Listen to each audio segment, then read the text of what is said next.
बीडमध्ये जो काही प्रकार घडतोय, ओबीसी नेते म्हणून तुमची काय भूमिका आहे? नाही, खरं म्हणजे असं आहे की बीडमध्ये जो काही प्रकार घडला तो खरंच निंदनीय आहे.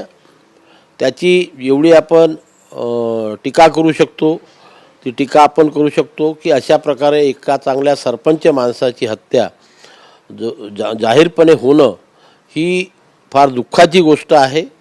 जो कोणी दोषी असेल त्याला सजा झाली पाहिजे, कठोरच्या कठोर शिक्षा झाली पाहिजे, याच्यात दुमत नाही, आम्ही त्याच्याशी सहमत आहोत. पण या निमित्तानं पुन्हा ओबीसी व्यक्तीला किंवा ओबीसी समाजाला टार्गेट करण्याचं काम होऊ नये हीच अपेक्षा आमची या लोकांकडनं आहे की जे ओबीसी लोक आहेत ते पण तिथे लोकप्रतिनिधी आहे, मराठा समाजाचे लोक पण लोकप्रतिनिधी आहे.